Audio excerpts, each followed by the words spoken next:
You're still watching Morning Live here on SABC2. Like we promised, the Miss Africa pageant took place over the weekend at the Lyric Theatre at Reef City. The competition sees 15 African countries participate in the event, but ultimately only one gorgeous lady will walk away with the title. This time around, Rebecca Asamoah was crowned Miss Africa 2016, with Michelo Malambo walking away with the first princess title and the second princess going to Jemimah Kandemira, who is South African. They are all joining us here in studio this morning. Ladies, a very good morning to you and thank you very much for your time. Good morning. And how are you this morning? Tired, I believe. You wanted to be here. Happy to be here. You're happy to be here. Thank you so much. We're happy to have you as well. Thank you. Thank you. Right. How did it go during the weekend? Let me just start with you, our first ever Miss Africa, Rebecca. How was it? Honestly, it was amazing, because it's more or less like a new experience, coming from your various countries to meet unique and amazing, intelligent ladies.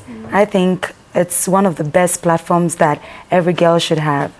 Now, and Michelo, was the competition we'll come back to you. Was it too tight?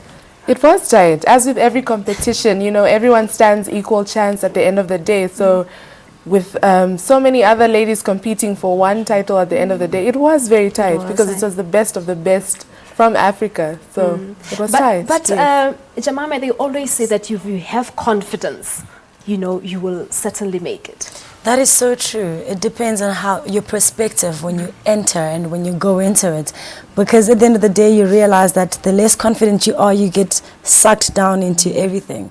So I think confidence really carried us through this process. Because on its own, the competition on its own, it's nerve-wracking, isn't it? Yes. But how did you feel, Rebecca, the moment you were crowned Miss Africa? honestly, it was more or less like a Steve Harvey moment.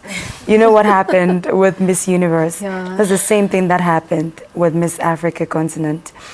They mentioned my name as second princess, and then I walked up gracefully. I thanked each and every one, and then Wazer said, "Sorry, Miss Ghana, go back." Oh my word. So honestly, that moment, I didn't know what was happening.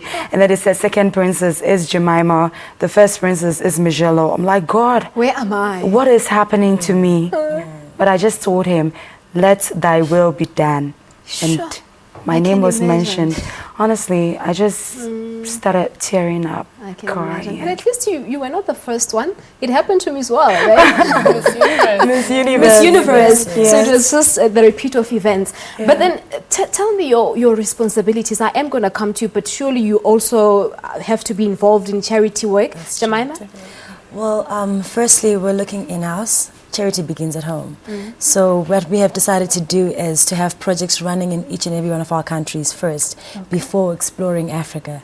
So we're looking into starting in whichever way it is, Zambia, Ghana, South Africa, finding a need and then filling it as much as we can, because we are already working with certain charity places, with certain people that we're working with, and we just want to expand on that. So yes, it's more about serving with us. So Michelo, was being involved in charity work a prerequisite to entering the competition, maybe?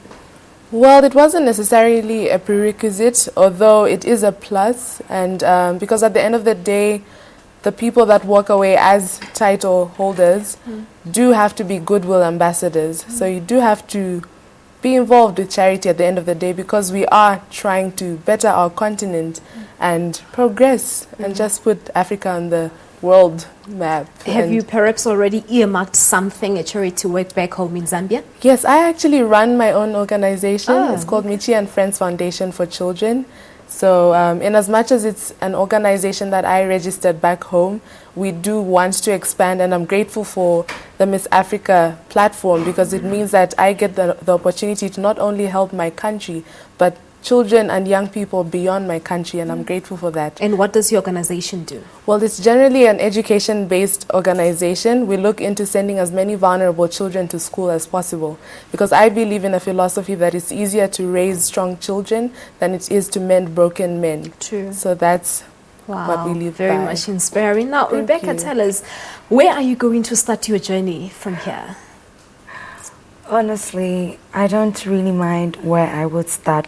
I wouldn't say because I am a Ghanaian, I'm going to start from Ghana. No, I believe Africans, we're one, and in unity we stand. I would come into contact with all the queens, not only my 2 lovely queens, but all the 11 finalists. Come together, we'll brainstorm and bring ideas, and then we'll see which challenges that we need to work on. So it doesn't matter which country, it doesn't matter where we have to go. All that matters is we help to raise the flag of African continent high. True that. Now, earlier on the show, I was speaking to the Vice President of the Pan-African Parliament, who was basically saying that they're still concerned with human rights violation against women here in the continent. I believe this is one important factor as well for you ladies. Yes, please. It is. All right. Now, we have 54 countries in Africa, and majority still suffer from poverty, amongst other things. That's one of the major challenges facing our continent here. So tell us, how do you think you're going to go about, addressing this one challenge of poverty? You've mentioned education there, Michelo, but poverty is one important challenge facing the continent here. Maybe I should start with you, Michelo, come to you, Miss Africa, and then to Jemimah. Yes, that's a very interesting question, and it's sad that the current state of affairs is the way it is in Africa, because I believe the poverty that we're facing now isn't all real. Most of it is just, a paradigm that we've been forced to be confined by. And because Africa is rich at the end of the day. And this is why I believe that education is an important factor, because once we educate each other and we know what we stand and what power we have individually, I believe it goes a long way to eradicating poverty, because education not only goes to academics. We spoke about this last night, actually. It transcends beyond your academics. It can be skills. And education is so broad, and I believe education is one important facet to look at to eradicating poverty. Wow, great point there. And I always say that when you have knowledge, no one can take that away from you. We, as queens, would go out there, talk to the public, educate and empower them. Because if they believe in themselves, if they're encouraged, they'll go out there, work hard, and we'll be able to eradicate poverty. Okay, and Jemimah? I believe to a large extent poverty is a state of the mind. The situation and environment that one grows up in, they tend to live that out. So we mimic the adult life basically as children.